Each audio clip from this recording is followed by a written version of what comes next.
Ako ang inyong Lolo Pael. At ako naman si Kabanong. At ito ang aming kwento.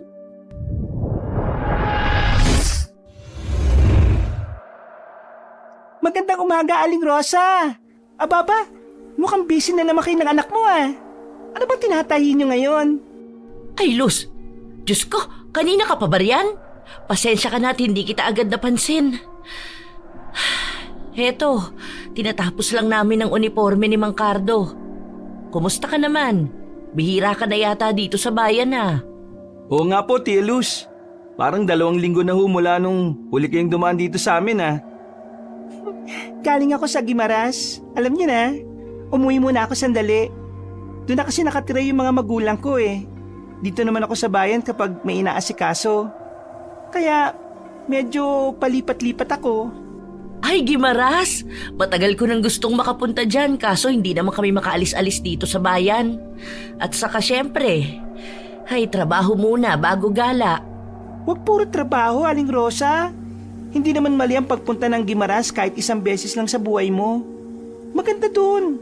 Magugustuhan mo talaga dun, Aling Rosa. Magugustuhan mo yata talaga, Inay. Base sa naririnig ko sa mga kaklase ko dati, sabi nila, maganda raw ang dagat at tahimik daw ang mga baryo dun. Tama ka, Junjun. Dun sa amin, simple lang din ang pamumuhay pero ngayon may malaking okasyon kaya medyo... may iba ako. May ikakasal kasi sa baryo namin. At ito nga ang isang dahilan kung bakit ako dumaan dito sa inyo. Naku, ano na naman yan, Luz? Kapag ganyan ang tono mo, may ipapakiusap ka na naman sa akin.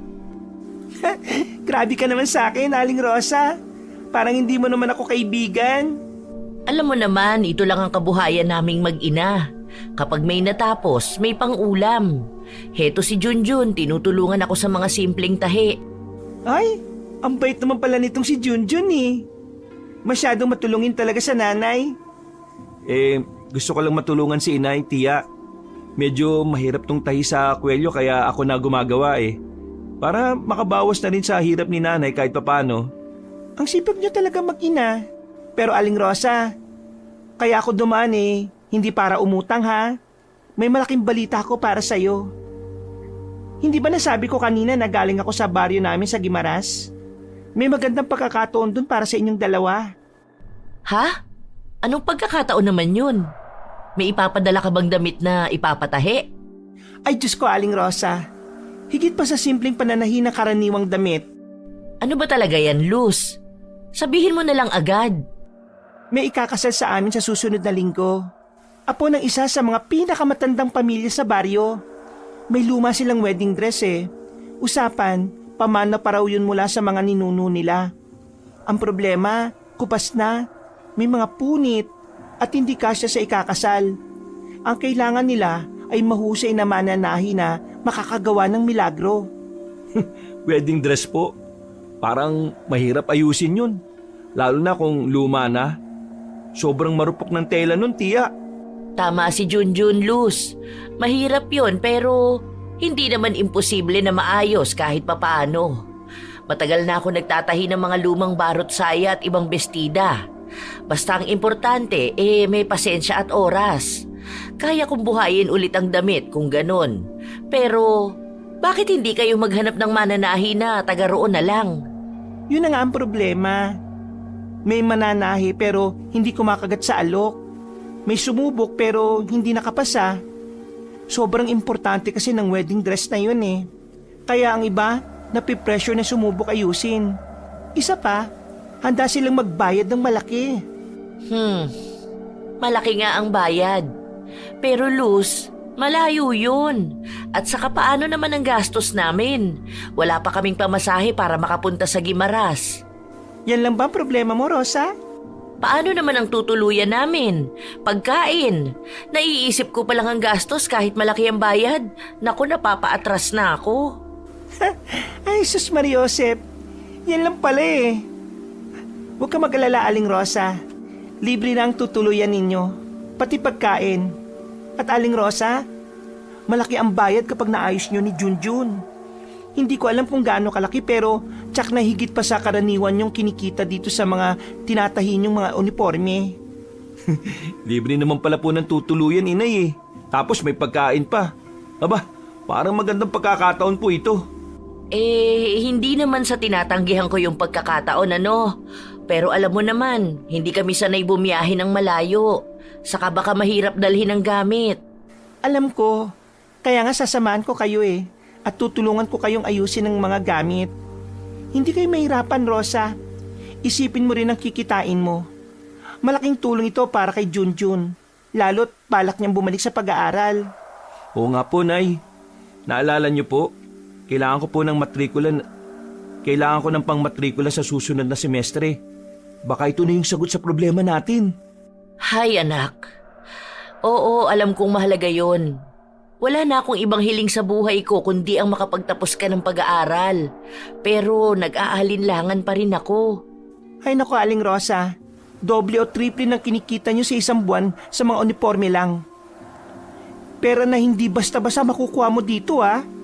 Alam ko naman na malaking tulong nga yun. Pero gimaras pa talaga yun, Luz. Hindi basta-basta makarating at makabalik. Inay, ang mahalaga po malaki yung kikitain natin. Nandiyan naman si Tia Luz para samahan po tayo. Hindi ba, Tia Luz? Oo, tama ka, Junjun. Ikayatin mo na nga yung nanay mo. Pwede pa bang pag-isipan, Luz? Ay nako, wala nang panahon para mag-isip pa, Aling Rosa. Kailangan ko ng desisyon mo ngayon. Ay nako, Aling Rosa. Alam kong mahirap para sa inyo. Pero isipin mo rin ha, hindi araw-araw may ganitong alok. Sayang kung palalampasin natin. Bakit ba ako yung naisipan mong lapitan? Aling Rosa, kaibigan kita at kilala ka dito bilang mahusay na mananahi. Kung ang uniforme at simpleng damit nga nagagawa mo ng forma, paano pa kaya kapag wedding dress? Sigurado akong kayang-kaya mo yon. Inay, kahit magtanong pa tayo sa labas, alam nilang magaling ka pong mananahi. Naalala niyo po nung inalter ninyo yung lumang dress ni Ate Mina para sa birthday niya. Parang bago ulit yung suot niya, di ba? Iba naman kasi yun, Junjun. Iba yung dress para sa birthday at sa pangkasal. Dito, mas mataas ang inaasahan sa akin. Hindi sila magsisisi sa iyo, Aling Rosa. Saka isipin mo rin bihira ang pagkakataon makalabas kayo ni Junjun. Hindi lang ito trabaho, parang bakasyon na rin. Nay, gusto ko bang makita yung Gimaras eh. Lagi ko nalang kasing naririnig yun sa mga kaklase ko. Yung dagat, tapos makakakilala rin tayo ng mga bagong tao dun. Hay nako, Junjun. Mukhang excited ka na agad. Siyempre, Nay. Lagi na lang tayong dito sa bayan eh. Wala naman sigurong masamang mangyayari sa atin dun. O ano, Aling Rosa? Kasama ba kayo? Sabihin ko kagad kina paring Elmer. Siya kasi ang naghahanap ng mananahi para sa anak niya eh. Kapag pumayag ka ngayon, makakasama na kagad kayo sa biyahe bukas. Bukas na agad? Hindi man lang ba tayo makakapag-isip? Inay, sige na. Kung palalampasin natin to, baka wala na kasunod. Kaya nga, Aling Rosa, total, 1 linggo lang naman kayo ron. Pagkatapos ng kasal, pwede na kayong umuwi. Pero ang kikitain nyo, sapat na para may maipon kayo. 1 linggo? Kaya natin, Junjun? Kaya natin yan, Nay. Akong bala sa pagbubuhat ng gamit. Hindi mo kailangan mag-alala. O ano, Aling Rosa? Tingnan mo yung anak mo, sabik na. Sayang ang pagkakataon kung tatanggihan mo pa. Hay, Luz, ikaw talaga. Lagi mo kong nauuto sa mga pakisuyo mo. Ay nako, Aling Rosa. Hindi to panlilin lang, no? Pagkakataon ng tawag dito. Nay, isipin niyo rin po, kung sakaling makilala tayo ron, baka masundan pa ito ng ibang trabaho. Hindi lang puro uniforme ang tatahiin natin, Nay. Paano naman ang bahay habang wala tayo? Paano mga kapitbahay na umaasa ng tahi? Pwede naman yung ipaliwanag eh. 1 linggo lang naman kayo mawawala. At saka, malaki ang kikitain nyo. Papapawin nyo rin yung kikitain nyo dito. Sige na, Nay. Para ito sa kinabukasan po natin. Ayaw niyo po nun, may trabaho na tayo, nakapunta pa tayo sa ibang lugar. Hay, anak. Mahirap tanggihan kapag ganyan ka na magsalita. Ibig sabihin, pumapayag ka na? Oo na, Luz. Pero sana, tama ang desisyon ko. Yun! Salamat, Nay! Salamat din, Aling Rosa. Sabihin ko kagad kay paring Elmer. Oh, maganda na kayo ha. Bukas ng umaga, aabangan ko kayo dito para sabay-sabay tayong bumiyahe. Oo nga pala, bukas na agad. Kailangan nating mag-impake, Junjun. Ayusin mo na ang mga gamit natin. Opo, Nay. Ilalagay ko na rin po yung mga karayom, sinulid, gunting, at yung mga makina natin. Huwag mong kalimutan yung pedal ng makina ha, baka maiwan. Ayan yan, kumpletohin niyo lahat yan. Mahirap nang may makalimutan kayo tapos nasa Gimaras na tayo. Na-excite talaga ako, Nay, Tia. Ngayon pa lang naisip ko na yung itsura ng dagat. Anak, trabaho ang dahilan kung bakit tayo pupunta roon, hindi gala ha. Alam ko po, Nay. Pero masaya rin naman na may bago makikita, di ba? Gagawin ko rin po ang lahat para makatulong ako sa inyo. Yan, ganyan dapat, Junjun. Suportahan mo ang nanay mo. Mahirap ang pananahin, no? Lalo na kung lumang dress ang aayusin. Pero kapag magkasama kayo, tsak, magagawa niyo yun. Salamat, Luz. Ikaw talaga, lagi mo akong dinadala sa kung saan-saan. Kasi Aling Rosa, alam kong kaya mo. Hindi ako kukuha ng iba, no? Ikaw lang talagang naisip ko. Naku, maraming salamat po, Tia Luz. Kung hindi dahil sa inyo, hindi kami magkakaroon ng pagkakataon na makaalis muna dito sa bayan. Ay nako, huwag niyo na akong pasalamatan. Ang tunay na pasasalamatan niyo, yung ikakasal. Dahil kung di sila naghanap ng mananahe, di wala ring trabaho. Kung sino man sila, maraming salamat. O siya, kailangan na pala namin din magligpit. Inay, ako na pong balang magbuhat ng makina para hindi na po kayo mahirapan. Hay Junjun, napakabait mong anak talaga. Ang swerte ko sa'yo. Yan ang maganda, Aling Rosa. Nandyan si Junjun. Kahit papano may katuwang ka sa lahat ng bagay. Kaya wala kang dapat ikabahala. Kakayanin niyo naman to. Tinapik siya ng marahan ni Luz ng 2 beses. Sabay ngiti bago nagpaalam na aalis muna dahil may iba pa itong pupuntahan. Naiwan si Rosa na napabuntong hininga. Iniisip kung kakayanin ba niya ang trabahong kakaharapin. Paglingon niya, nasilayan niya si Junjun na masayang sumisipol. Baka sa muka ang galak at kasabikan. Napangiti na rin siya dahil alam niyang para sa kanilang dalawa rin ang lahat ng ito. Kinabukasan, maagang nagising si Rosa para tingnan ulit ang mga dadalhin. Dumating si Luz na may sasakyan at nagngitian sila bilang hudyat na ayos na ang lahat. Tahimik lang ang biyahe, may kaunting usapan, pero mas nangingibabaw ang katahimikan hanggang makarating sila sa pupuntahan. Oh, Aling Rosa, Junjun, dito na tayo sa bahay nila, Sir Elmer. Naku, Luz, ang laki pala ng bakuran nila. At saka, kailan pa talaga ang kasal? Ang daming tao sa paligid. Oo nga po, Tia. Ang daming naglalakad at may nag-aayos ng dekorasyon. Parang malapit na talaga ang kasal Sa susunod na linggo pa naman. Sakto, yan na pala si Ma'am Cherry, yung bride. Aling Luz! Cherry, iha, eto na pala si Aling Rosa, ang mananahi, at ang anak niyang si Junjun. Magandang araw po, Aling Rosa, Junjun. Salamat at pumunta kayo. Matagal-tagal na rin kami naghahanap ng magaling na mananahi tulad niyo po. Magandang araw din sa'yo, iha. Naku, kami ng anak ko nga ang dapat magpasalamat sa'yo. Ha? Bakit naman po kayo magpapasalamat sa akin, Aling Rosa? Maraming salamat sa pagkakataon na mabigyan ng malaking trabaho, iha. At saka, mukhang napaka-espesyal ng okasyong ito. Baka naman sobrang inaasahan ninyo sa akin. Naku, wag po kayo mag-alala. Ang importante po, maisalba pa ang dress. Hindi ko rin talaga kayang magsuot ng iba Sabi ni Papa, tradisyon na sa pamilya namin ang dress na to. Ay, eto na pala si Papa. Magandang araw, Rosa. Ako nga pala si Elmer. Malaki ang pasasalamat namin sa pagpunta nyo rito. Hindi kasi biro ang dress na susuotin. Napasa kamay na ng 4 na henerasyon ng pamilya namin. 4 na henerasyon po? Ibig sabihin ginamit pa ng lola niyo yan? Mas matagal pa, iho. Ang unang nagsuot ng damit na yan ay lola pa yata ng lola ko. Isipin mo ilang dekada na rin ang nakalipas. Kaya nga mahalaga na mapanatili ito. Naniniwala ang pamilya namin na ang dress na ito ang nagbibigay ng swerte at kasaganaan sa bawat pamilyang nabubuo. Naku po, napaka-espesyal nga talaga ng tatahiin namin. Diyos ko, hindi lang pala simpleng damit pang kasal to. Para bang may kasaysayan na nakabaon. Hindi na po ako magpapaligoy-ligoy. Nasa masamang state po yung dress, Aling Rosa.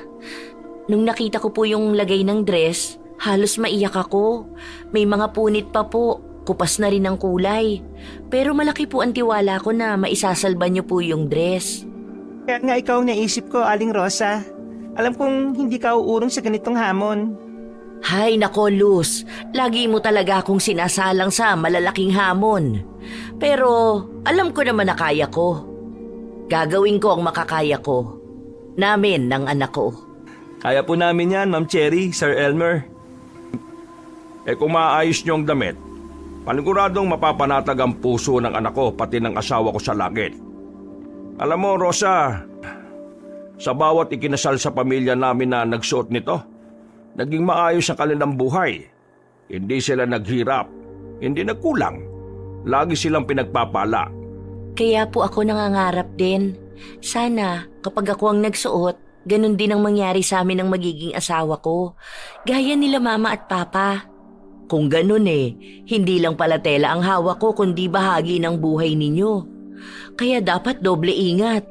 Salamat po, Aling Rosa. Ang tanging hiling ko lang, kahit paano'y bumalik ang ganda ng dress. Hindi naman kailangan mukhang bago. Basta maramdaman ko ang kasaysayan nito habang suot ko. Inay, parang nakaka-pressure tuloy pero nakaka-excite din. Isipin nyo magiging bahagi tayo ng tradisyon nila.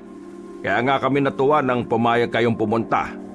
Hindi lahat ng mananahi tatanggapin ng ganitong trabaho.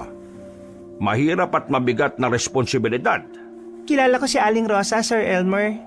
Kung may makakagawa nito, siya lang. Naku, baka sobra naman ang tiwala ninyo. Pero susubukan ko. Pwede po ba ninyong makita ang dress ngayon? Nasa silid po, maingat naming itinago. Sige. Gusto ko na rin makita ang kalagayan ng damit para mapag-isipan ko na kung ano ang kailangang gawin. O Cherry, kunin mo na. Ipakita mo kay Aling Rosa at kay Junjun.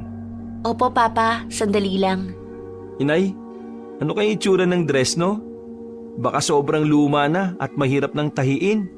Hindi natin malalaman hanggat hindi natin nakikita. Pero kahit anong itsura niyan, gagawa natin ang paraan. Ay, ang bilis. Heto na pala si Ma'am Cherry, dala na niya. Heto po, Aling Rosa. Iningatan talaga namin to pero gaya ng sabi ko, kupas at may mga punit na po.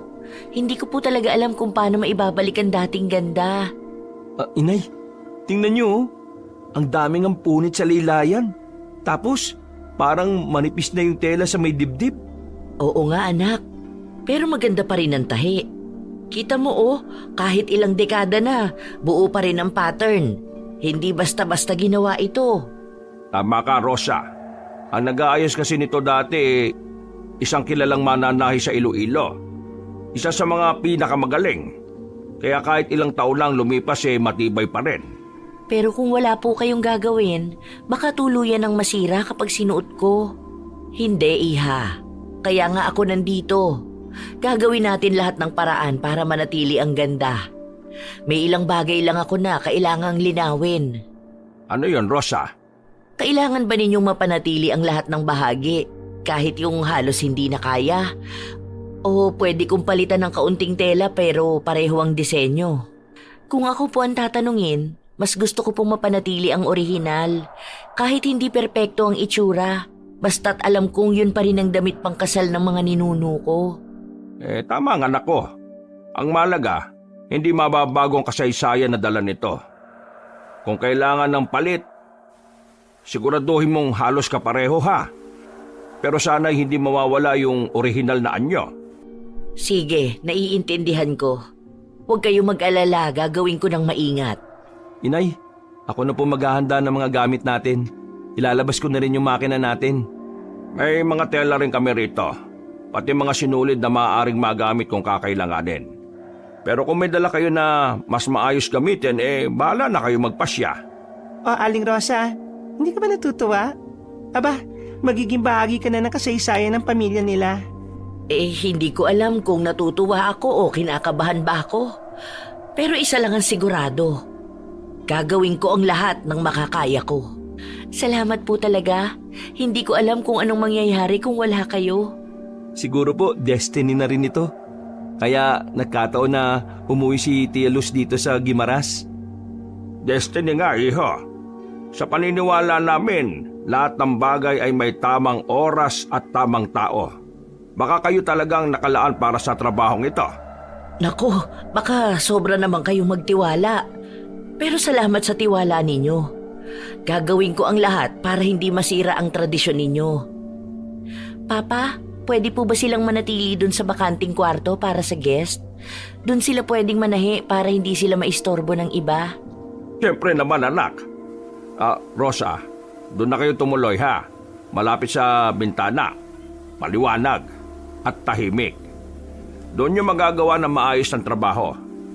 Salamat po, Sir Elmer. Malaking tulong po yun. O ayan, ayos na ang lahat. Aling Rosa, handa ka na bang tahiin yung wedding dress?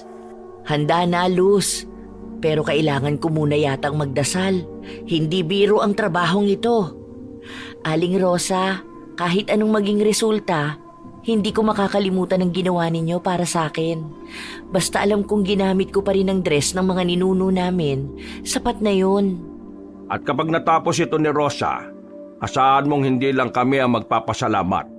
Buong pamilya namin, pati ang mga susunod na henerasyon. Utang na loob ang tatanawin namin sa inyo. Inay, ngayon ko lang na-realize, hindi lang pala talaga simpleng pananahitong trabaho natin. Para na rin tayong tagatuloy na kasaysayan sa pamilya nila. Kaya pala malaki yung ibabayad. Tama ka, anak. At kahit mahirap, gagawin natin. Kasi hindi lang ito tungkol sa pera. Tungkol din ito sa tiwala at tradisyon. Yan ang gusto ko kay Aling Rosa. Hindi lang basta trabaho ang tinitingnan, kundi pati ang puso ng bawat bagay. Salamat po sa lahat. Handa na akong makita kung paano muling mabubuo ang dress. O sige, Rosa, maging komportable sana kayo rito habang nagtatahi, ha? Maraming salamat po ulit, Sir Elmer. Gagawin namin ang lahat para maayos ang wedding dress na gagamitin ng anak ninyo. Pagkatapos nilang mag-usap, inihatid sila ni Cherry sa kwartong tutuluyan nila. Dahan-dahang ibinalik ni Rosa ang damit sa kahon na pinaglalagyan nito sa kabinitbit. Alam niyang kaya niyang ayusin ito. At ang gusto niya lang ay matapos nila ang pagtatahi ng maayos at walang aberya. Nay, ilalagay ko na po rito sa gilid ng kwarto yung makina. Dahan-dahan lang sa paglapag, anak. Hindi pwedeng yan ang masira sa mga gagamitin natin. Nay, alam ko po. Huwag po kayo mag-alala. Hindi ko po kayo bibigyan ng sakit ng ulo. Pero, Nay, grabe no? Ang laki ng silid na binigay nila sa atin. Parang 3 beses ng laki ng bahay natin to eh. Oo nga, anak. Nakakapanibago, ano? Sa bayan natin, dikit-dikit ang mga bahay. Dito magkakalayo naman. Tapos ang mga kwarto, ang lalaki. Kahit 2 kama natin ilalagay dito, may espasyo pa. Tapos Nay, tingnan niyo yung kisame oh. Ang taas! Sa City Hall lang ako nakakita ng matataas na kisame eh. Tamo, kahit tumalon ako, hindi ko maabot oh. Ang taas!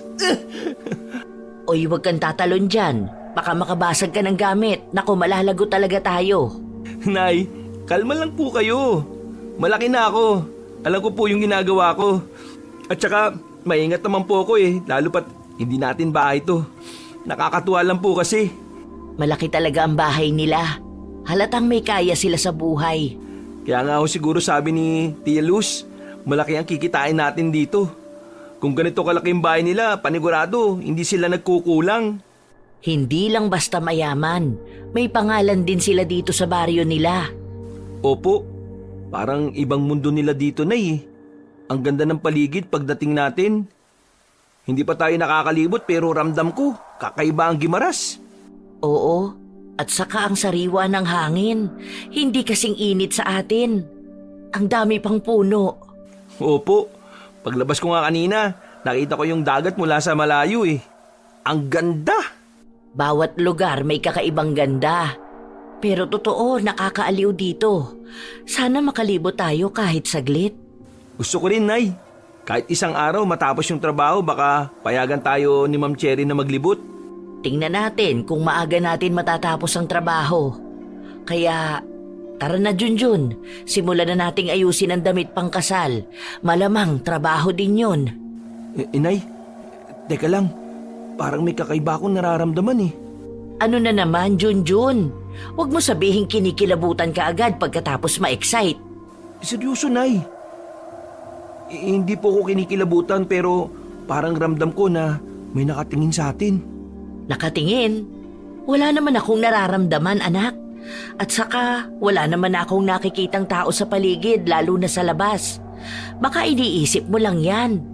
Bago lang kasi tayo sa lugar. Nay, totoo nga. Kanino ko pa po napapansin. Pero hindi ko lang pinapansin ha. Ngayon kasi parang may matang nakasunod sa galaw ko eh. Nay! Yung gunting! Lumulutang! Tingnan niyo oh! Ha? Diyos ko naman, bata ka. Nananakot ka ba, Junjun? Oh, asa na? Wala naman na. Nay! Hindi mo ba nakikita yon? Bumagsak siya paglingon mo. Ay nako, Junjun. Baka pagod ka lang sa biyahe. Nasagi lang yun paglagay ko nitong karton. Seryoso nga kasi, Nay. Kitang-kita po ng dalawang mata ko. Yung paglutang ng gunting. Anak, pagod ka lang. Sige na, magpahinga ka na muna. Ano yun? Nagtatawa ng bata. Rinig niyo ba yun, Nay? Tumakbo sila, papuntang bintana. Junjun, baka sa kabilang bahay lang yon. Baka may naglalaro pang bata. Huwag mo isiping masyado. Nay, hindi po sa kabilang bahay yun. Parang dumaan talaga sila sa may bintana po. Papuntang... ay, doon po na yun. Sa may malaking puno. Parang balete na yata yan. Ay, Santissima. Oo nga, ang laki nga ng puno. At saka, may punso pa sa ilalim, oh. Baka may nakatira dyan na hindi natin nakikita, Nay. Kaya siguro parang may nakatingin. Di po ba sabi nila tirahan ng duwende ang punso? Oo, sabi ng matatanda. Bawal gambalain ng punso, lalo na kung may balete. Sagrado raw yun. Sa tingin niyo po ba totoo ang duwende? Hindi kaya duwende ang may gawa nung kanina, Nay? Ewan ko, anak. Pero hindi pa ako nakakakita ng duwende. Pero lumaki akong pinagsasabihan na huwag gagalawin ng punso at huwag kakalabanin ng mga duwende o kung ano pang elemento na hindi natin nakikita gamit ang normal na mga mata natin. Bakit? Yung naririnig ko lang sa mga kaklase ko, hindi raw maganda galitin ng mga duwende. Malubang sakit o labis na kamalasan daw makukuha ng taong gumagalaw sa kanila. Oo, tama ang kaklase mo, nak. Kaya nga ako, kahit hindi ko sila nakikita, nire-respeto ko pa rin sila. Kagaya lang din naman natin sila na naninirahan dito sa mundo. Hindi ba mythical creatures lang sila, Nay? Kaya medyo hindi ko pa rin alam kung maniniwala ba ako o hindi eh. Pero ngayong nakikita ko yung punso at ramdam kong may nakatingin sa akin, baka siguro nga nandyan lang talaga sila sa paligid natin. Kung totoo nga yung nakita mo, baka nga meron dito. Malay mo, nandyan pala sa tabi mo. Nananakot ka ba, Nay? Kapag ako talaga pinarusahan nila, mag-aaksaya pa tayo ng pera para sa tawas eh. Junjun, hindi lahat ng duwende ay masama. May mababait din naman. Inay, naalala ko tuloy yung kwento ni Lola Tonya dati. Sabi niya, may bata raw lagi naglalaro sa bakuran nila. Tapos biglang nagkasakit. Nagtataka sila kasi nakailang lipat na sila ng ospital, hindi raw gumagaling-galing yung bata. Tapos ang pinatawas nila, yung pala, nalaman nila na palagi pala nakaupo sa punso yung bata. nang humingi ng tawad, saka lang gumaling eh. Ah, oo. Si Bunot yun. Narinig ko rin yung nangyari sa batang yun eh. Kaya nga sinasabi ko sa'yo, wag na wag mong tatapakan ng punso dun sa gilid ng bahay. Inay, alam ko naman po. Sa higpit ba naman ang pag-aalala niyo sa akin dati? Kahit minsan gusto ko talagang subukang apakan para makakita ko kahit isa man lang sa kanila dati. Ay nako, Junjun. Huwag ka nang mangarap ng ganyan. Minsan mas mabuting hindi makita. Paano po yung mabait? Yung nagbibigay ng pera? Ayaw mo nun, Nay? Anak, walang ganon, okay? At saka, tama na yung kakatitig mo sa punso. Baka isipin ng mga duwende masama kang tao. Nay, hindi ko talaga may iwasang titigan yung punso eh. Parang may nakatitig talaga mula dyan. Sila talaga ang may gawa nun kanina. Ay, tama na yan, Junjun. Kararating lang natin dito baka kailanganin ka na agad ipatawas kinabukasan. Inay, nararamdaman niyo ba? Parang biglang may dumaan na malamig na hangin. Oo, kaya isarado mo na yung bintana at huwag mo nang titigan yung punso. Pero Nay, hindi naman gumalaw yung mga dahon eh. Parang nandito lang sa loob natin yung hangin na dumaan. Baka may lulutang na naman na gamit. Walang lulutang, anak. At saka, kung sa loob lang yung malamig na hangin, baka nga may dumaan sa atin. Huwag ka nalang magsalita ng masama. Baka naririnig na tayo ng mga naninirahan dyan sa punso. Hala, wala rin naman akong sinabing masama na Sila lang naman yung nagkukusang magparamdam eh. Kaya nga anak, hayaan mo na kung totoo nga. Magbigay ka na lang ng respeto sa kanila. Yes po, opo, promise. Respeto lang. Pero kung sakaling makakita ko, sasabihin ko, ay, Parikoy, pahingi nga po ng Lucky Charm. Sus Mariosep, Junjun, halos mawalan ka na nga ng dugo nung nagparamdam sa'yo. Napakapalabiro mo talaga. Sino ba naman kasing hindi magugulat sa lumulutang na gunting, Nay? Tsaka, para hindi na rin tayo kabahan o matakot, Nay. Pero seryoso, ramdam ko talaga na duwende ang may gawa nun eh. Kung totoo man yan, hayaan mo na lang. Huwag na lang pansinin para hindi ka takutin. Nay, kung totoo po yung duwende, edi totoo rin po yung mga kapre. Shh! Huwag mong banggitin ng malakas. Pero oo, maraming kwento tungkol doon. Sabi, kapag may naaamoy kang tabako sa gilid ng puno, ibig sabihin nun ay may kapre. Wala naman ako naamoy na tabako So, safe tayo. Pero kanina parang may anino sa likod ng puno eh. Hayaan mo na. Magtrabaho ka na lang. Kasasabi mo ng duwende, naku magpapakita sa'yo yan. Bahala ka. Nay, kung akala mo matatakot po ako, nako, hindi po. Pero sana, wag na ulit sila magparamdam ng ganun. Gusto ko pa matulog ng mahimbing ngayon eh. Kaya nga sabi ko, magtrabaho na lang tayo. Ayusin mo na lang yung gamit para matapos agad. Opo na po, Nay. Kikilos na po ako. Yan ang gusto ko. Mag-focus na tayo. Tandaan mo anak, sa lugar na bago, laging may bagay na hindi natin alam. Ang respeto ang susi. Opo, Nay. Ilang ulit na po ninyo pinauulit-ulit ang salitang respeto eh. Tama, Junjun. O siya, tara na. Simulan na agad natin ang trabaho. Pagkatapos ng usapan, napabuntong hininga si Rosa. May kaba pero pinilit niyang kumalma. Tiningnan niya si Junjun na abala sa makina kahit halata ring may takot. Sa bintana, natanaw niya ang punso sa ilalim ng puno. Dahan-dahan niyang isinara ang kurtina at nagdasal. Para sa kanya, mas mabuti nang magpatuloy sa pananahi at huwag pansinin ang mga hindi nakikita. Gabi na magpasya sina Aling Rosa at Junjun na simula ng pag-aayos ng wedding dress. Tahimik at maingat nilang ginupit ang mga dapat ayusin sa damit. Abala sila sa pagtatahi at pag-aayos. Nang biglang may marinig si Junjun. Nay, naririnig niyo po ba yun? Ha? Ang alin? Ano na naman yung naririnig mo, Junjun? Kung ano-ano na lang yung napapansin mo, oo. Mag-focus ka na lang dyan sa ginagawa mo, anak. Nay, seryoso talaga. Kanina pa ako may naririnig eh. Binabaliwala ko na nga lang eh.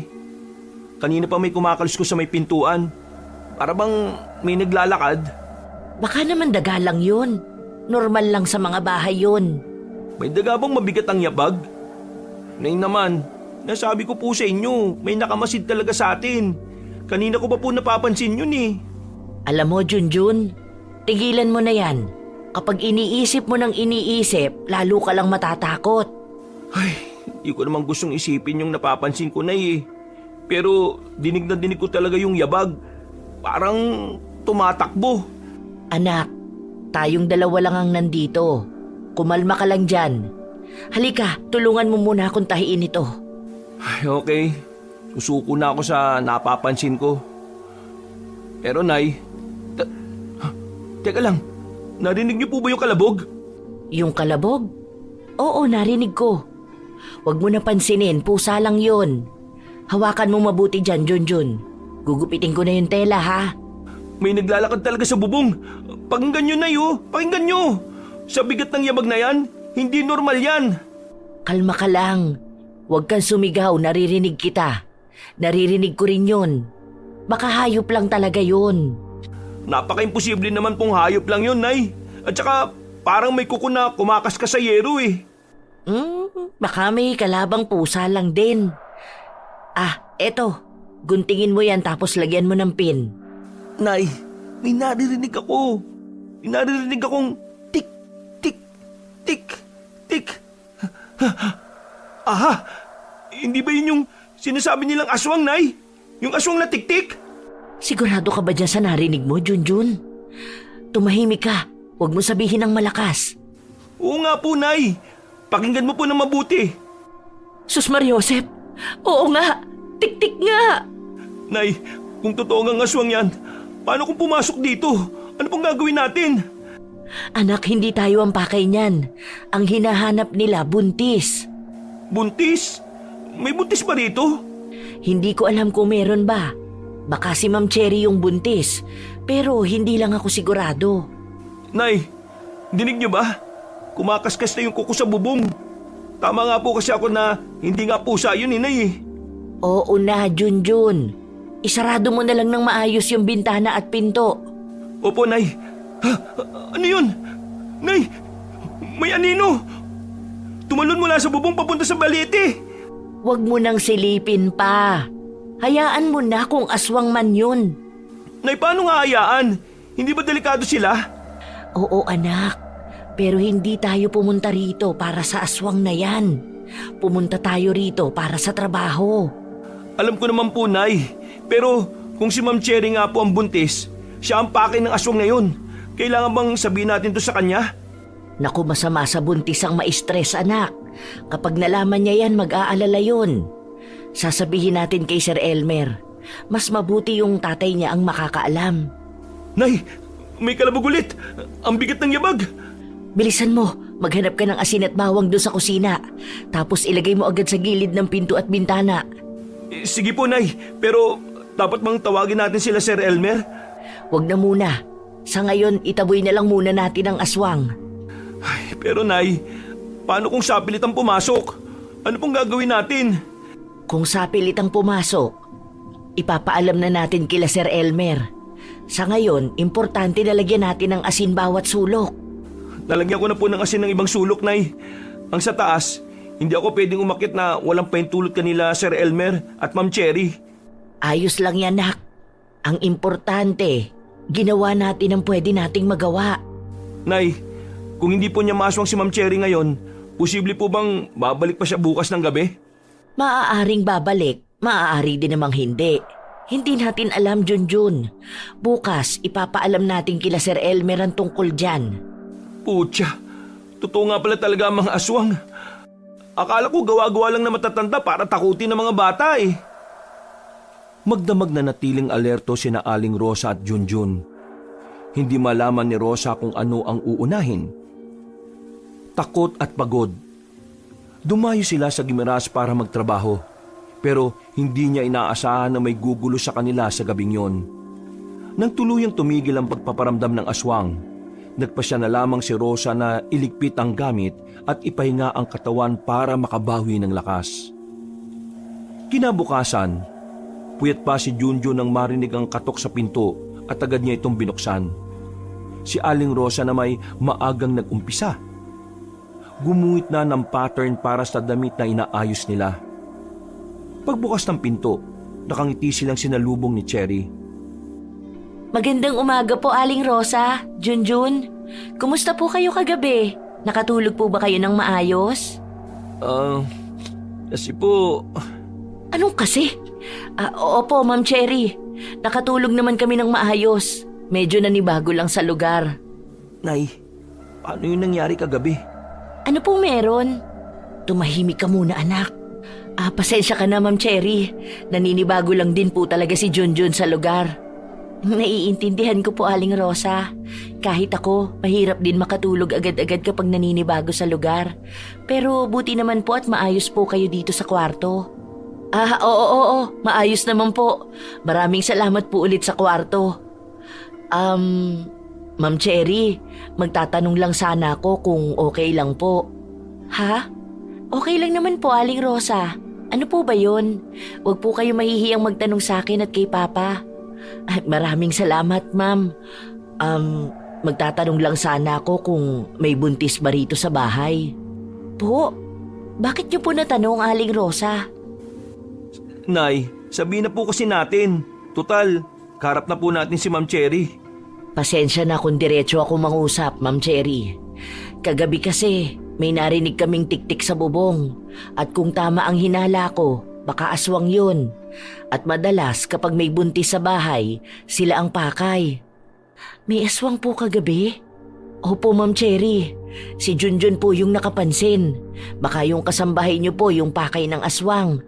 Napansin ko kasi kahapon na parang buntis siya. Yun po ba si Nanay Inday? Hindi po siya buntis, Aling Rosa. Medyo malaki lang talaga ang tiyan niya pero hindi po siya nagdadalang tao. At saka po, hindi po rito tumutuloy si Nanay. Umuuwi po siya sa bahay po nila. Kung hindi po si Nanay Inday ang buntis, may iba pa po ba kayong kasama dito? Wala po kaming ibang kasama rito ni Papa. At ako po yung buntis. Ha? Kayo po? Hindi po halata, Ma'am Cherry. Oo, ako yung buntis, Junjun. Hindi pa lang halata kasi 2 buwan pa lang. Ay, kaya pala. Pasensya ka na, Ma'am Cherry ha, kung napakadiretso ko. Pero kailangan ko talagang itanong kasi baka kayo nga po talaga ang pakay kagabi. Ayos lang po, Aling Rosa. Hindi naman na po bago ang ganyan sa amin dito. Kung alam niyo na po na may aswang dito, bakit parang hindi po kayo takot? Takot? Hindi naman. Pero nag-aalala ko para sa anak ko. Tungkol naman sa aswang na yan, si Papa ang mas makakasagot tungkol dyan. Magsasalita pa sana si Aling Rosa nang may narinig silang kumatok sa pinto. Napatigil naman sila sa pag-uusap at lumingon sa pinto. Bumukas ito at sumilip si Sir Elmer. Ganda umaga sa inyo, Rosa, Junjun. Pumunta lang ako dito para silipin kung nandito ba si Cherry. Hindi nga ako nagkamali. Pa, medyo natagalan lang ako sa pagsunod sa kusina. May pinag-usapan lang po kami ni na Aling Rosa. Ha? Kaya palang seryoso nyo pagpasok ko. Ano ba pinag-uusapan nyo?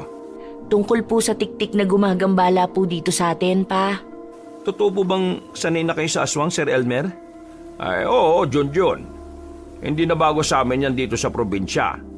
Matagal na talagang may ganyan dito. Pero huwag kayo mag-alala.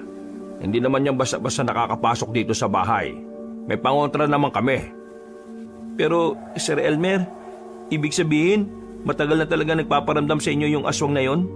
Simula nung nalaman naming buntis si Cherry, madalas na yang nagpaparamdam sa amin. Pero huwag kayong mag-alala. Hindi naman yan tuwing gabi pumupunta rito. Sir Elmer, hindi naman po sa nanghihimasok, ano? Dumaan na rin po ako sa pagbubuntis. Pero hindi po ba mas delikado kung hindi itatabo yung aswang na yun?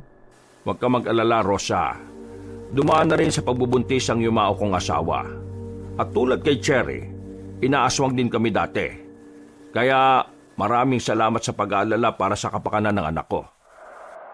Alam ko kung paano protektahan ang pamilya ko. May mga paraan kami dito, kaya huwag kayong mabahala. Hindi sila basta makakapasok. Tama po si Papa, Aling Rosa, Junjun. Kaya nga po hindi ako natatakot. Kasi alam kong kayang protektahan ni Papa ang bahay at ang sanggol sa tiyan ko. Protektado rin naman po ako ng asawa ko. Ay, kung ganun, hindi na pala namin dapat ikabahala ang aswang na yon. Oo, Rosa. Kaya mas mabuting wag mo nang isipin. Ang importante, matapos nyo ang dress. Kumusta na nga pala ang pagtatahi? Oo nga pala, sinimulan ko ng tingnan kagabi ang wedding dress. Medyo maluwag sa bandang bewang at may ilang parte ng borda na kailangan kong ayusin. Pero sa kabuuan, kaya ko naman maayos ito. Siguro kailangan ko lang dagdagan ng detalye ng embroidery patch na bulaklak dito sa laylayan. Inay, hindi ba may tinanggal tayong lumang embroidery patch na bulaklak na halos natastas na kagabi? Yung embroidery patch na yon, kung pwede po sana, huwag niyo po kalimutang mailagay ulit ang disenyong yon, Aling Rosa. Wala pong problema, Ma'am Cherry. Hindi po namin yun itatapon. Tatahiin po namin ulit yun. Asan na nga ba yun, anak? Nilagay niyo po yun sa kahon, di ba? Oo, Junjun. Nandun pa dapat. Teka lang ha, kukunin ko. Ano ba sana plano nyo sa embroidery patch na yon, Rosa? Luma na po kasi masyado. Balak po sana namin ayusin ang embroidery patch na yon tapos dadagdagan din natin ng parehong disenyo. Pero, teka lang po, hindi ko mahanap sa kahon. Ano pong problema, Aling Rosa? Sadali lang ha, nandito lang dapat yun eh. Kanina lang nandito yun sa kahon. Pero bakit? Junjun, pakitingnan nga dyan sa mesa at sa gilid ng makina. Teka po, Nay. Wala po dito sa mesa. Nay, wala rin po dito sa gilid ng makina. Pero nakita ko po na nilagay niyo po yung kanina sa kahon. Wala dito, anak. Kanina lang dito ko mismo nilagay. Nakita mo, tinupi ko pa ng maayos. Kaya nga po, Nay. Ako pa nga po nag-abot sa inyo nun eh. Diyos ko naman paano po wawala yun? Baka po natabunan lang ng tela. Baka nandun sa ilalim. Hinanap ko na. Wala talaga. Paanong mawawala agad? Junjun, sa kahon ko ba talaga nailagay yun? Opo, Nay. Sa kahon niyo po talaga nilagay eh. Hindi kaya kinuha ng duwende? May narinig kasi akong kaluskus kanina. May narinig din akong parang bata na tumatawa. Naku, Diyos ko. Imposible rin na sila ang may gawa, Junjun.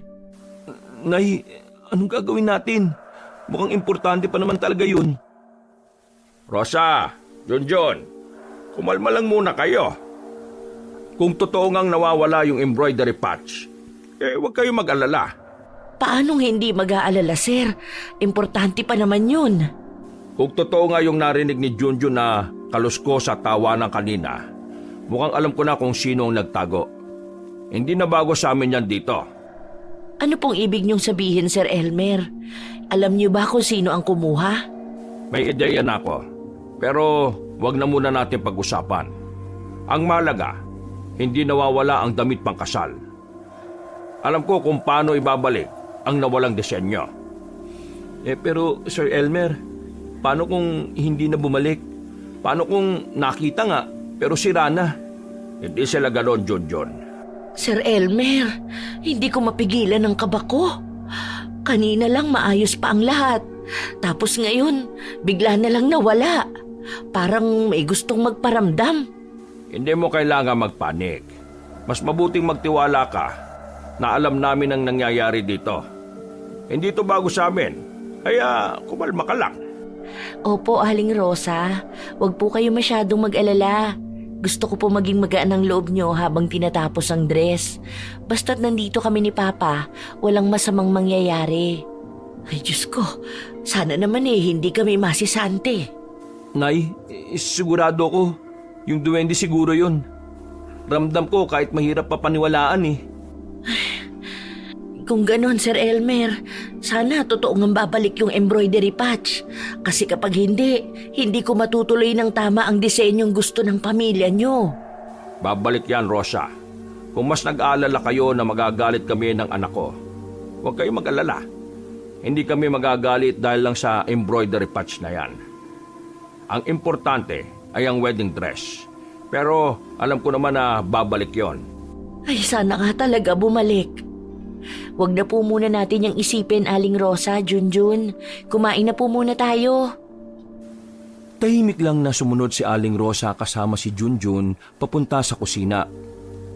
Ramdam niya ang bigat ng loob, lalo na't hindi pa rin makita ang nawawalang embroidery patch na bulaklak.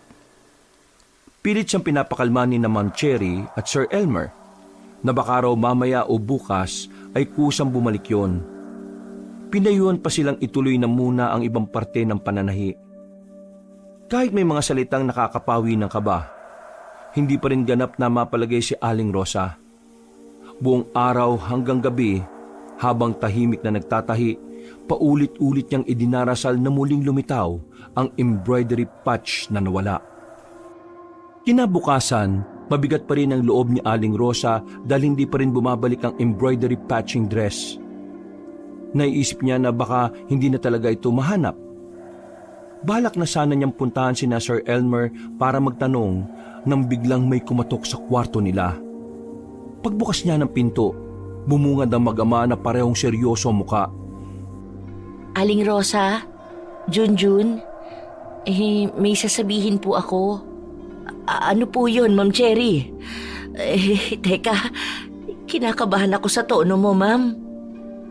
Aling Rosa, ang totoo niyan, gusto ko lang po sana humingi ng pasensya kung pinakaba namin kayo kahapon. Hindi namin agad sinabi ang totoo. Ayaw lang po kasi namin kayong takutin. Ano bang ibig niyong sabihin, Ma'am Cherry? Ano ba talagang nangyayari? Bakit biglang nawala ang embroidery patch? Ako na magpapaliwanag. Ang totoo kasi, matagal nang may punso sa ilalim ng malaking balete dyan sa tabi ng bahay. Simulat sa pool, nandyan na yan. Kahit nung bata pa ako, nandyan na. Hindi naman kami ginagalaw, basta hindi rin namin sila ginagalaw. Punso? Nay, parang totoo nga talaga yung sinasabi ko sa inyo ha. Oo, Junjun. Doon nakatira ang mga laman lupa, mga duwende. Wala naman silang ginagawa kung hindi mo sila pakikialaman. Pero kapag may bagong mukha silang nakikita dito sa bahay, madalas pinaglalaruan nila. Pinaglalaruan? Kaya ba nawala ang embroidery patch na bulaklak?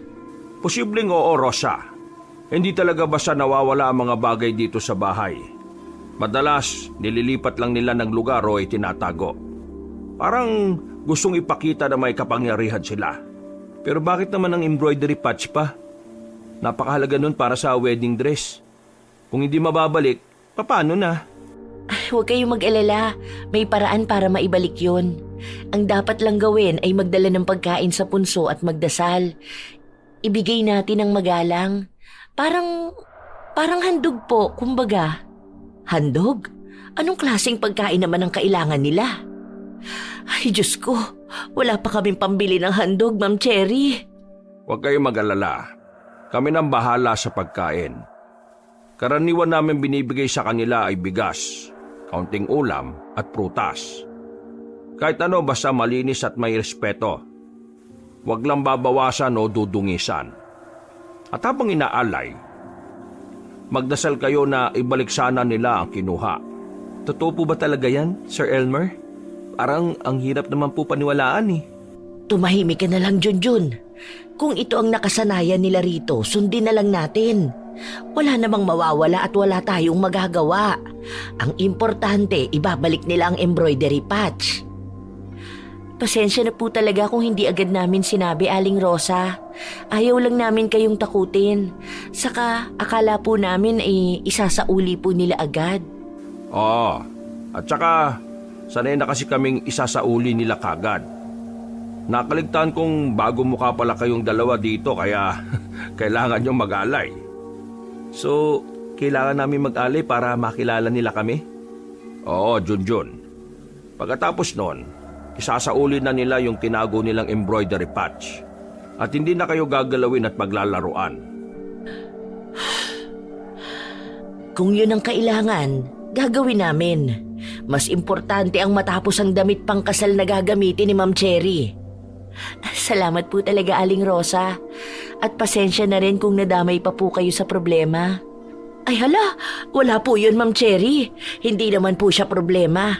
Kami nga po yung may kasalanan kung ba't nawawala yung embroidery patch. Wala po kayong kasalanan, Aling Rosa.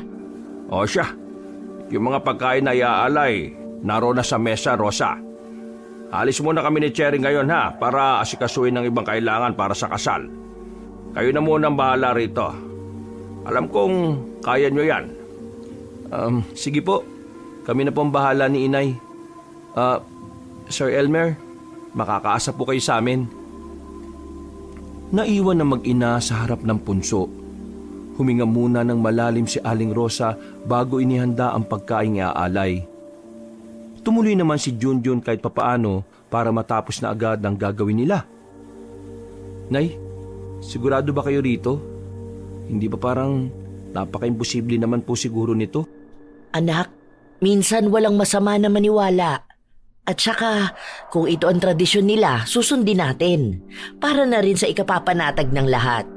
Pero yung embroidery patch, paano kaya nila tinatago? Parang imposible. Mapapasok ba yun dito sa punso, Nay? Kung totoo ngang duwende, kaya nilang magtago kahit mga imposibleng bagay.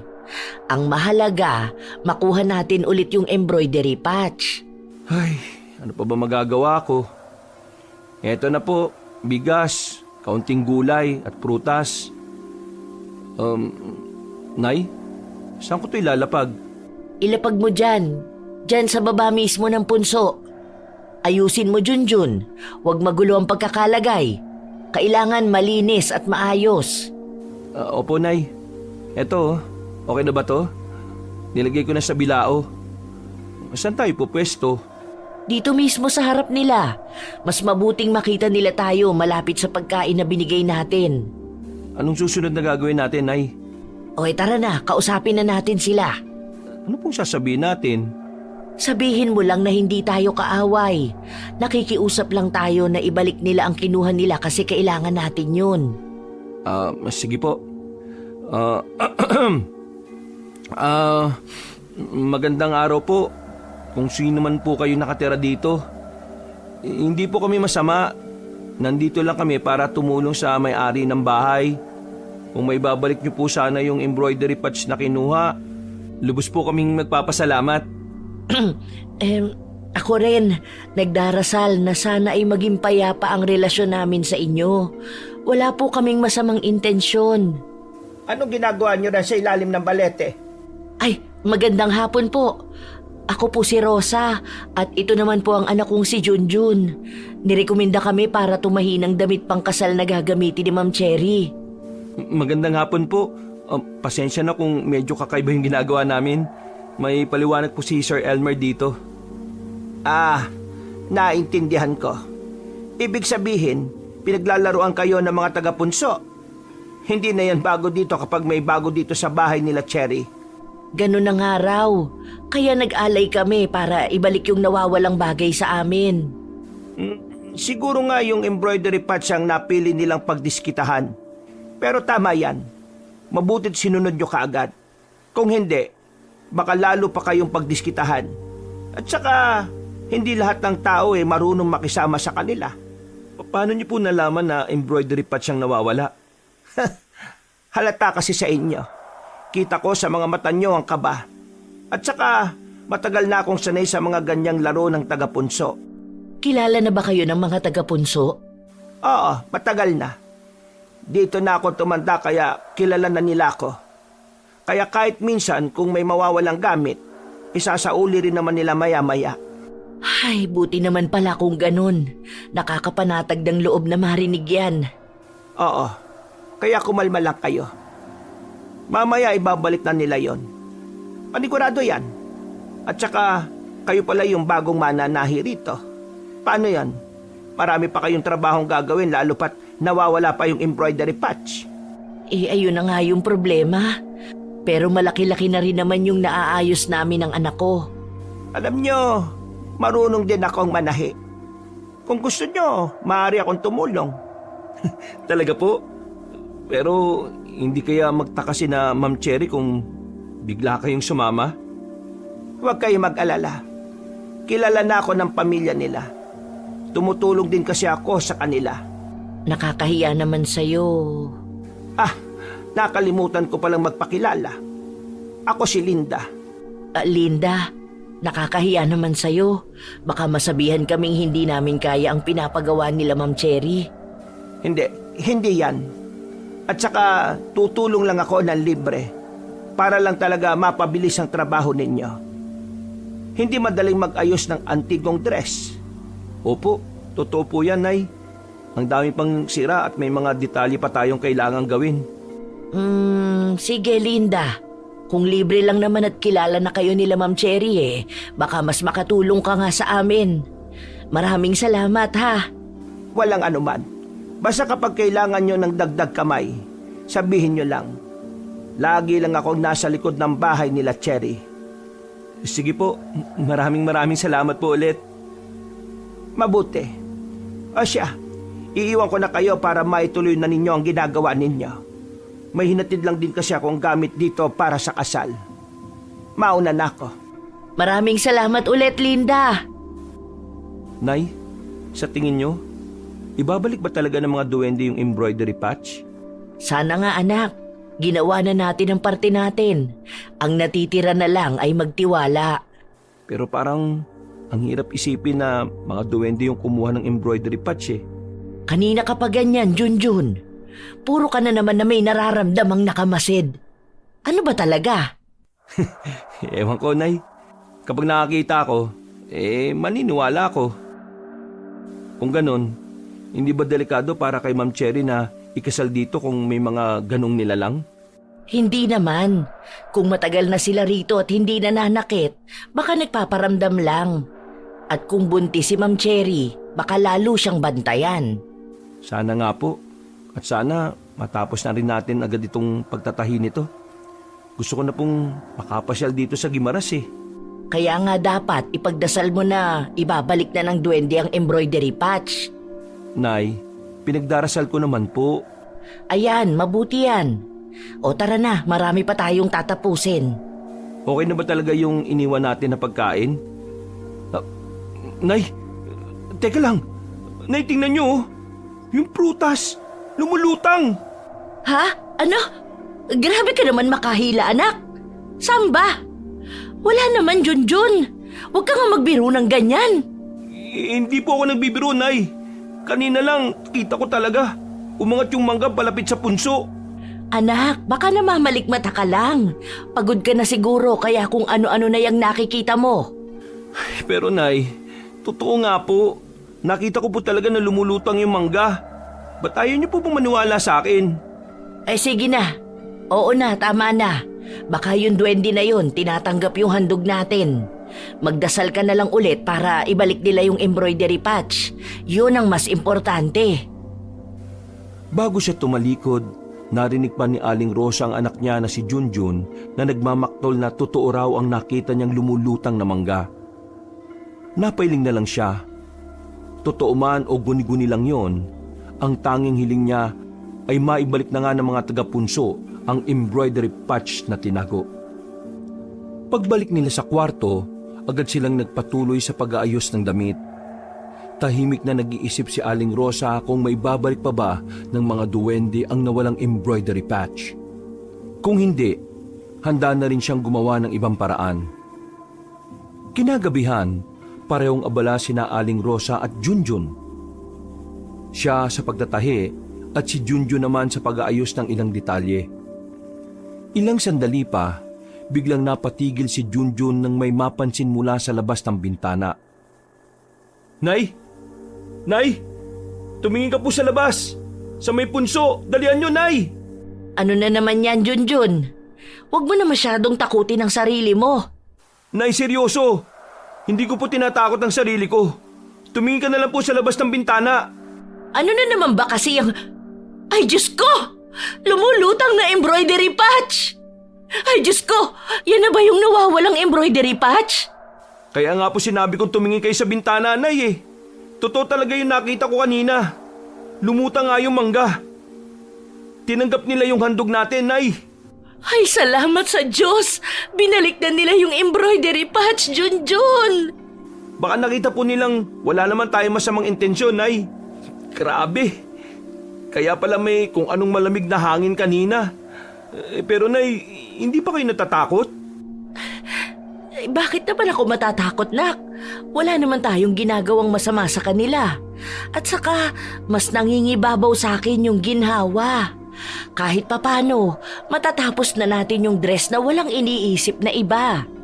Wala naman na siguro silang itatago na no? Ay sana nga wala na, Junjun. Masyado na nga akong problemado nung nawala yung embroidery patch. Akala ko talaga mawawalan tayo ng trabaho. Mukhang mababait naman sila, Ma'am Cherry, Nay. At saka, alam naman nila na hindi natin sadya ang pagkawala ng embroidery patch na yan. Ay, teka! Ano yun, Nay? Narinig niyo ba yun? Diyos mio! Ano yun? Parang ibon. Pero, hindi normal na tunog ng ibon. Nay, ang lakas ng tunog. Para bang nasa malapit lang natin. Isarado mo na yung bintana, Junjun. Teka lang, Nay. Ay, putya! Nay, nakita ko! May malaking ibon sa balete. Nakatingin dito sa bahay. Huwag mong tingnan. Isarado mo na lang agad yung bintana. Ang laki, Nay. Hindi normal na ibon yun. At yung mga mata niya, parang pula. Aray ko, ang sakit sa tinga ng tili. Aray! Aray ko! Parang binibiyak ang tenga ko! Nay, hindi po ito ordinaryong ibon. Hindi kaya... Ano yun? Anong nangyayari? Narinig niyo ba yung tili ng ibon? Rosa, Junjun, okay lang ba kayo? Sir Elmer, may malaking ibon sa labas na nakadapo sa balete. Nakatingin dito sa bahay niyo. Ha? Ibon? Nasaan? Ha? Nasaan? Dito sa balete? Wala naman Ho? Paano pong wala Nandyan lang siya kanina. Kitang-kita ng dalawang mga mata ko. Ang laki niyang ibon Pula din yung mga mata niya. Sir Elmer, hindi po nagsisinungaling ang anak ko. Alam kong alam niyo rin po na aswang yun. Papa, bakit parang iba ngayon? Dati naman, kapag may tiktik parang nagdadaan lang. Pero ngayon, diretsong sumisilip. Tumitili pa dito sa atin. Hindi ko rin alam. Pero mas naging agresibo siya. Sila ngayon, para bang desperado. Ang ibig sabihin ngayon lang sila naging ganito? Simula nung nagdadalang tao ako, pansin lang namin na parang may naglalakad sa bubong. Pero hanggang dun lang yun. Hindi rin sila gabi-gabi dito. Ngayon, hindi ko na alam. Kung ganyan po, ibig sabihin, mas malaki ang tsansa na manakito sila. Hindi ko naman hahayaan na dumating sila sa ganyang punto. Poprotektahan ko ang anak ko at ang magiging apo ko. Magsasalita pa sana si Aling Rosa nang bigla silang napatingin sa malakas na katok sa pintuan. Nakatinginan silang lahat sa loob. Kapwa kinakabahan. Hindi nila alam kung tao ba ang nasa labas o ang aswang na hinihintay nila. Sino yan? Ako si Linda. Ano nangyayari dyan? Ang lakas ng tili. Ayos lang ba kayo dyan? Linda! Ay, teka. Bubuksan ko ang pinto. Tahimik ako kumakain ng may narinig akong tili ng ibon Ano ba nangyari? Linda, buti nandito ka. Halika, pumasok ka. Ayos ka lang ba, Ma'am Cherry? Ano ba yon? Aling Linda, may tumitik-tik na naman. Alam mo na po yun. Ngayon? Pero hindi ba't dumadapo lang sila rito? Nagmamasit? Oo. Pero ngayon mas agresibo na ang aswang na yon. Para bang pinipilit pumasok. Hindi po ba dapat na po tayong maghanda ng mga pangontra? Tama ang anak ko. Kailangan natin ng asin at bawang ngayon na. Yan lang ang panlaban natin. Teka lang, kukuha ko. Sige, sasamahan na kita, Cherry. Ako na po. Aling Linda? Ha? Sige. Linda, may nakita ka bang malaking ibon pagpunta mo rito? Wala naman akong nakita, Elmer. May nakita kasi itong si Junjun na malaking ibon sa may puno ng balete. Alam kong kitang-kita ang balete sa bahay ninyo. Kaya baka nakita mo rin yon. Wala naman ako nakitang malaking ibon, Elmer. Yung tili lang talaga ang narinig ko. Aling Rosa, Aling Linda, ito na po ang mga bawang. Iyan na po lahat ng bawang dito sa bahay. Ay tara na, ilagay na natin sa bawat sulok ng bahay. Tutulong po ako, Aling Rosa. Ay nako, Ma'am Cherry, mas mabuting umupo ka na lang po sa sopa. Dapat malayo ka sa kung anumang bukana dito sa bahay. Kami na pong bahala rito. Nay, ito pa po yung mga asin, oh. Mabilis na kumilos si Aling Rosa. Naglagay ng asin sa paligid ng pinto at mga bintana, pati bawang sa mesa. Habang abala siya, napansin ni Junjun na parang ilag si Linda sa bawang at asin. Kagad itong lumapit kay Aling Rosa para ibulong ang napapansin niya. Nay, tingnan niyo po si Aling Linda, oh. Parang umiiwas po sa bawang at sa asin. Sigurado ka ba dyan, Junjun? Kung ano-ano na lang ang mga napapansin mo. Nay, kilala niyo naman po ako. Subukan mo lang pong tingnan si Aling Rosa. Baka allergic lang siya sa ganyan, anak. May mga tao nga rin na ayaw sa suka. Hindi na dapat ginagawan niya ng issue. Nay, seryoso. Kanina pa siya nakatayo dyan, oh. Pero hindi man lang tumulong. Bakit, Junjun? Kanina pa kita napapansin na tumitingin sa akin, ah. May gusto ka bang sabihin? Ho? Magtatanong lang po sana ako kung bakit ayaw niyo pong humawak ng bawang at asin, Aling Linda. Ha? Ay, pasensya na kayo at hindi ko kayo matutulungan sa paglagay. Kumakati kasi ang balat ko kapag nakakahawak ko ng ganyan eh. Kaya nga bumibili lang ako ng mga tindang ulam lang. Kasi hindi ako nakakapagluto dahil sa ganyan. Kaya po pala palagi ko po kayong nakikitang bumibili ng panindang ulam dyan sa tapat ng bahay po. Oo, Cherry, pasensya na kayo ha. May problema ba dito? Ay, wala. Dahil hindi ako makatulong sa paglalagay ng ganyan, ako na lang ang magbabantay sa pinto. Nay, hindi ba parang ang weird naman po na may ganong allergy? Junjun, hayaan mo na. Mas importante na pagtuunan ng pansin ang nasa labas ng bahay. Papa, bakit parang ngayon lang sila naging agresibo? Parang gusto nila na makuha ang baby ko. Hindi ko alam, Cherry. Pero hindi ako papayag na makukuha nila ang apo ko. Hindi sila makakapasok dito. Hindi ko hahayaan na may mangyari sa iyo.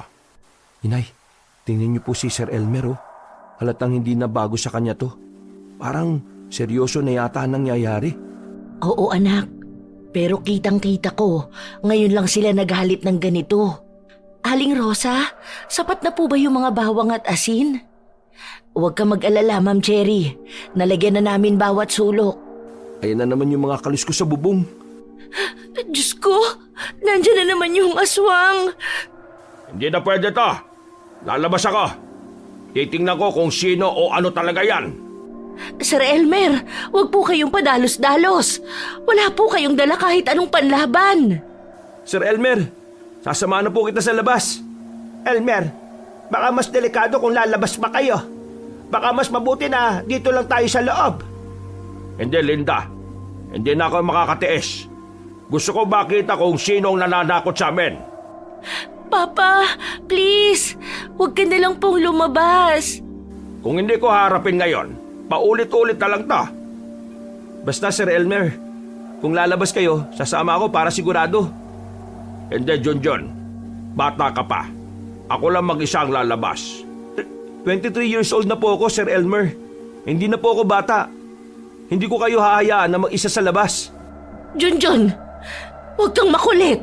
Huwag kang basta lalabas. Nay, hindi ko kayang hayaan si Sir Elmer. Kung lalabas siya, kasama niya ako. Papa, makinig ka na lang. Huwag na muna ngayon. Baka patibong to. Cherry, anak. Hindi na ako makakatulog kung hindi ko malalaman kung anong nasa labas. Hindi na nagpapigil sina Sir Elmer at Junjun. Matapang silang lumabas ng bahay na may dalang asin at bawang. Naiwan naman sa loob nila si Aling Rosa, Linda at Ma'am Cherry na kapwa rin kinakabahan. Maya-maya pa, ay napasigaw sa takot si Cherry nang makarinig sila ng malakas na kaluskos sa bubong kasabay ang malakas na tili nito. Ay, Diyos ko, sana hindi sila mapahamak. Papa! Junjun! Huwag na kayong lalayo! Dito na lang kayo malapit sa pinto! Bumalik na kayo dito sa loob, dali! Ayop ka! Huwag mong gagalawin ang pamilya ko! Umalis ka dyan! Hindi ka makakapasok dito!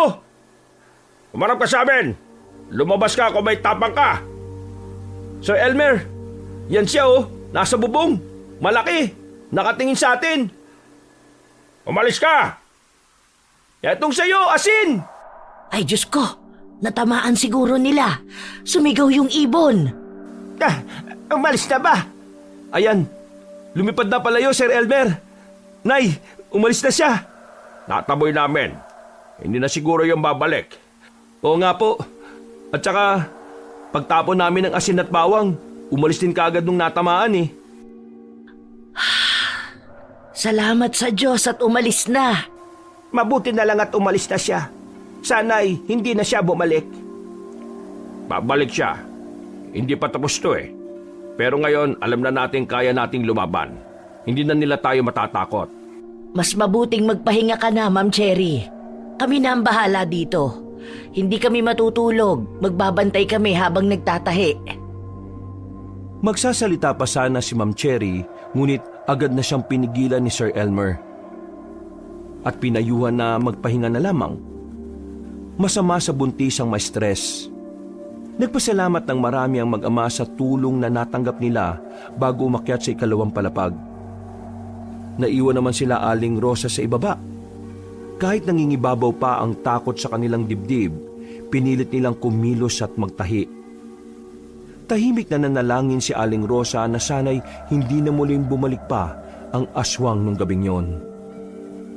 2 gabi na ang lumipas mula nang magparamdam ang aswang. Gabi-gabi pa rin silang praning. Kahit kaunting kaluskos lang ay agad na silang naaalerto. Pero kahit na ganon, hindi nila pinabayaan ang pananahi. Malaki na rin ang naging progreso nila, lalo na sa tulong ni Aling Linda nitong mga nakaraang araw. Buti na lang. Malapit-lapit na rin tayong matapos, Junjun. Ayusin mong mabuti ang tahi sa laylayan, ha? Ayoko magkaproblema pa tayo ulit. Opo, Nay. Gusto ko na rin po kasing matapos agad to eh, para makauwi na tayo. Kaya nga eh, gusto ko nang makauwi na tayo. Kumusta na kaya ang mga kapitbahay natin doon? Siguro maraming gustong magpatahi sa atin ng uniforme. Kaya nga po, Nay. Malapit na rin po kasi pasukan eh. Panigurado, hinahanap na tayo doon. Pag uwi natin, tumanggap agad tayo ng tatahiin. Mas mabuting marami tayong ipon kung sakali. Nay, magpahinga ka po kaya minsan. Pag uwi natin, wala tayong gagawin kundi magpahinga ah. At saka, Nay, yung tela lumulutang. Itatago na naman ulit ng mga duwende. Ay, Diyos ko naman! Kailangan nating makiusap na hindi tayo guluhin. Nay, ikaw na, dali! Mga duwende, pwede po bang makuha yung tela? Patapos na kasi kami sa wedding dress ni Cherry. Kung okay lang ba? Susunod kaya sila? Ay, wow! Sumunod nga sila. Ang dali naman nilang mapakiusapan. Kailangan maayos at magalang mo rin kasing kausapin. Pinaglalaro na naman tayo, Nay. Tumatawa ba naman habang tumatalikod pabalik ng punso? Ang sipag niyo naman, Rosa. Hindi ko akalain kaya pala ng kamay niyo na habulin lahat ng to. Kahit halos hindi na kayo natutulog. Oh, ikaw pala yan, Linda. Eh wala eh. Kailangan na rin kasi naming matapos to. Kapag tumigil kami, lalo lang kaming kakainin ng kaba sa gabi dito. At least kapag abala, hindi masyadong naiisip. Pero Nay, kahit anong gawin ko, hindi pa rin po mawala sa isip ko yung nakita kong ibon sa bubong nila Sir Elmer eh. Kailangan, hindi po ako makakita ng ganun sa bayan natin. Mas matapang kasi yung mga yan sa probinsya. Iwas yan sila sa mga matatao na lugar. Pero bawat lugar, merong ganyan talaga. Hindi po, Aling Linda. Nung buntis po yung kapitbahay namin, wala naman po kaming narinig na aswang eh. Dito lang po talaga namin naranasan yan. Kaya nga kailangan nating matapos itong dress ngayon, Junjun, para makauwi na tayo sa atin. Mas mabuti nang doon tayo sa bahay kahit papano, mas panatag ang pakiramdam ko. Uuwi na kayo. Kung matatapos nyo to ngayon. Oo, bakit? May problema ba, Linda? Wala naman. Wala. Ano ka ba, Rosa? Nagtanong lang ako kasi siyempre nakasanayan ko na rin na kasama kayo rito. Biglang tatahimik na naman tong bahay kapag wala kayo. Yun lang po ba? Oo naman. Ano pa nga ba? Ang importante, matapos na natin to. Sige. Mas mabuti nga kung ganun. Medyo konti na lang din ang aayusin. Kayang-kaya na matapos to ngayong araw. Kahit nagtataka si Aling Rosa sa naging reaksyon ni Linda, nagpatuloy na lang siya sa pananahi. Ramdam niya na kahit tahimik ito, may mabigat na iniisip si Linda. Ang tanging pumupuno sa silid ay ang tunog ng karayom na dumadaan sa tela at ang mahihinang buntong hininga nilang tatlo. Kinagabihan, mas gumaan na ang pakiramdam ni Aling Rosa nang makitang patapos na rin sila sa wedding dress. Umunat muna siya pagkatapos ay sumilip sa bintana. Nakita ni Aling Rosa na bilog ang buwan. Bigla-bigla siyang kinutuban ng masama. Nawala ang pagtingin niya sa buwan nang kalabitin siya ni Junjun. Nay, bakit parang iba yung kilos ni Aling Linda? Kanina pa siya parang, parang ang weird. Huwag kang ganyan, Junjun. Baka napapagod lang siya. Mahaba na rin ang araw natin eh. Hindi, Nay. Tingnan mo siya oh. Parang may sinisinghot. Tapos, parang naglalaway. Nakakatakot. Tama na, baka marinig ka. Huwag kang manghusga agad sa tao. Rosa, may gusto ka bang sabihin? May problema ba? Kanina pa kasi kayo tingin ng tingin sa akin eh. Linda, napansin ko lang, parang iba ang kilos mo. May nangyayari ba? May iniinda ka ba? Wala naman. Ano ka ba? May naaamoy lang ako.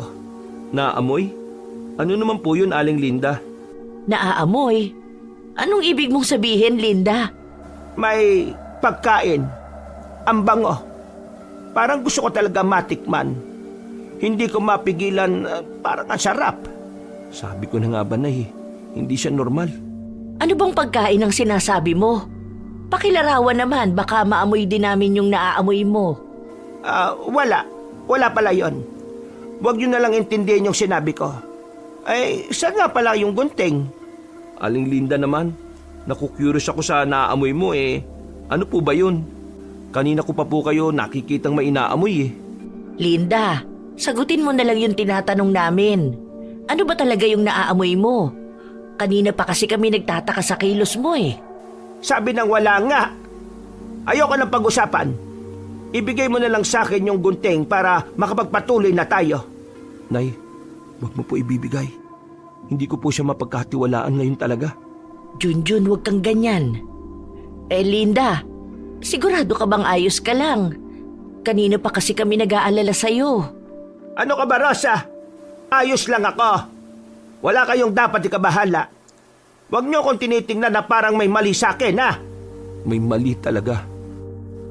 Nay, kahit malaki yung natutulong sa atin ni Aling Linda, iba talaga yung kilos niya ngayon, ha? Junjun, manahimik ka na. Baka marinig ka ni Aling Linda. Tumutulo po laway niya kanina. Aling Linda, may sakit po ba kayo? Junjun! Humingi ka ng pasensya kay Linda. Hindi. Ayos lang, Rosa. Bata lang naman siya. Saka, naiintindihan ko naman. Siguro nga na kakaiba lang talaga ang kilos ko ngayon. Pero wala ito. Sige na. Sabihin mo na lang kung ano ang pwede kong maitulong. Kung pinipilit mong okay ka lang talaga, sige, baka pwedeng pakikuha na lang yung embroidery patch. Yan na lang ang kulang para matapos na to. Sige, nandito lang yon sa may kahon eh. Eto ba yung sinasabi mo? Oo, yan nga. Ingat lang sana. Aling Linda, Ano po yung ginagawa nyo? Bakit mo po gugupitin? Linda! Para saan yan? Ba't sisirain mo ang embroidery patch? Ha? Nako, pasensya na. Hindi ko alam. Parang wala ako sa sarili ko ah. Akala ko kasi, ewan ko ba? Akala po? Ano po bang akala nyo? Paano ka po nagkakamali ng ganyan, Aling Linda? Linda, seryoso ko. Anong nangyayari sa'yo? Kanina pa namin nakikita na parang wala ka sa sarili. Pasensya na talaga. Ang totoo ay naamoy ko pa rin. Ang bango talaga. Hindi ko mapigilan. Parang humahabol sa akin yung amoy. Ano po bang amoy na yon? Wala naman po kami naamoy Di ba po, Nay? Oo nga, wala naman talaga, Linda. Anong klaseng amoy ba yan? Para siyang nilagang karne. O baka inihaw. Pero mas matamis, mas mabango. Para bang espesyal na putay na hindi ko maipaliwanag. Ho? Wala naman po tayong niluluto rito At saka, tapos na po tayong magapunan. Linda, baka gutom ka lang ulit. Kanina pa tayo abala rito. Gusto mo ba ng tinapay? Eto may natira pa akong pandesal. Maraming salamat, Rosa. Pero ayos lang talaga ako. Huwag kayong mag-alala sa akin. Nay, hindi na po talaga siya dapat pagkatiwalaan. Junjun, huwag kang basta magduda. Linda, baka naman nahihilo ka lang. Nauulol minsan ng ilong kapag pagod. Hindi, Rosa. Nandito ba sila, Ma'am Cherry? Oo, nandun na sa kwarto niya si Ma'am Cherry. Teka lang. Iihi lang ako. Ay sasamahan kita, Linda. Baka mawalan ka ng malay dyan sa daan. Huwag! Ay, Linda, okay ka lang ba talaga? Ayos ka lang ako. Hindi na lang ako iihi. Tapusin na natin tong dress para makauwi na ako. Kung talagang gusto mo, ipakiayos na lang yung mga sinulid sa tabi. Nay, bakit pa po ba siya pinapagawa? Delikado po siya Tumahimik ka na lang, Junjun. Hayaan mo na muna. Ano ba pinagbubulungan na dyan? Wala. Sabi ko lang kay Junjun, huwag masyadong mag-ingay kasi gabi na. Sige. Linda, kung may bumabagabag talaga sa'yo, sabihin mo na lang. Mas mabuti kung malinaw ang lahat. Wala nga! Ba't ayaw niyo bang maniwala? Nay, ba't nanilisik po yung mga mata ni Aling Linda? Kumalma ka na lang muna, Linda. Ikaw, Junjun. Akala mo ba hindi ko narinig yung pinubulong mo? Napakawalang respeto mong bata ka. Totoo naman po kasi talaga na kakaiba yung kinikilos nyo, Aling Linda Naglalaway ka pa. Para kang aswang. Junjun! Ganon ba? Bahala na kayo dyan. Umalis ng kwarto si Linda at pabagsak na sinara ang pinto. Napabuntong hininga si Aling Rosa at pinakalma si Junjun na patuloy pa rin may sinasabi tungkol kay Linda. Nagulat siya sa asal nito. Parang hindi na siya ang Linda na nakilala nila noong mga nakaraang araw. Paupo na sana sila nang marinig nila ang matinis na pagsigaw ni Cherry sa ikalawang palapag. Kasabay noon ay ang kalabog sa bubong. Nagkatinginan sila ni Junjun at agad-agad na umakyat sa pangalawang palapag. Mas nagulat sila nang makita na nakapaibabaw si Linda sa taas ni Ma'am Cherry. Matulis at mahaba ang dila. Sabi ko na nga, umalis ka dyan, Aling Linda! Huwag kang makialam. Kunye, mas na bata ka. Tulungan niyo ako! Huwag niyo siya kayaang lumapit sa akin! Pakiusap po! Linda! Ay, Diyos ko po! Lumayo ka kay Ma'am Cherry! Linda, Diyos ko, hindi ko akalain. Ikaw pala. Matagal ka na palang nagtatago. Nay! Papa! Yung mga duhende! Nay, tingnan nyo Lumulutang na lagayan ng asin at bawang. Diyos ko! Mabuti na lang at tinulungan tayo! Itiwan niyo ako, Elmer! Papatayin ko kayo! Rosa, abutin mo na. Ayan, iwisik mo na kagad. Ngayon na. Kunye, masang hapdi! Bitiwan mo akong bata ka! Putik na yan. Hindi pwede. Kaya pala nauulol ka kanina, kakaamoy eh. Si Ma'am Cherry na pala yun. May pagalit-galit ka pang nalalaman. Aray! Nay! Ang bubong! May kaluskus na naman ng kuko sa yero. Ah! Ang ingay! Ang sakit sa tenga! Nagdala ka pa na kasama mo, Linda. Hindi pa kayo nadala nung una. Junjun, may goma sa ilalim ng lababo. Sunugin mo yon. Ako na bahala sa punyemas na ito. Sige po, Sir Elmer. Mag-iingat ka sa labas, anak. Pakiusap. Hindi niyo ako kayang pigilan. Rosa, yung dila niya, apakan mo. Tumikim ka na rin ng asin, Linda. Ma'am Cherry, dito po tayo sa gilid. Pakawalan mo ako, Elmer! Papa, mag-iingat ka. Nag-iiba na po ang anyo ni Aling Linda.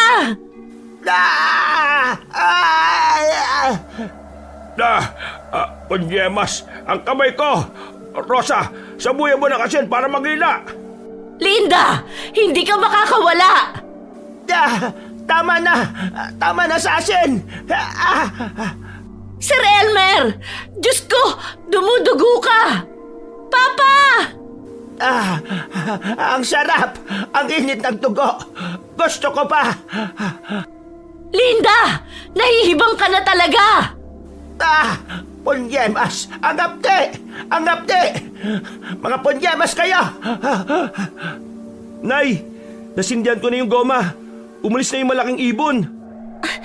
Ang baho ng goma. Tama na! Ang baho! Ang sakit! Hindi ko na kaya! Mga punyemas kayo! Wala ka nang kawala dito sa amin, Linda. Papatay na kita para wala ka ng ibang mabiktima pa. Para siyang napapaso. Sabuyin mo pa na kasi, Rosa. Kahit mawalan siya ng malay, wala akong pakialam. Nay!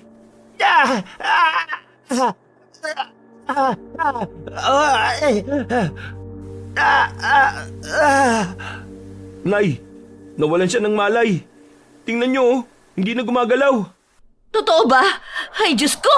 Mawawala na rin ako ng malay sa sobrang nerbiyos. Huwag makampante. Baka pakunwari lang yan.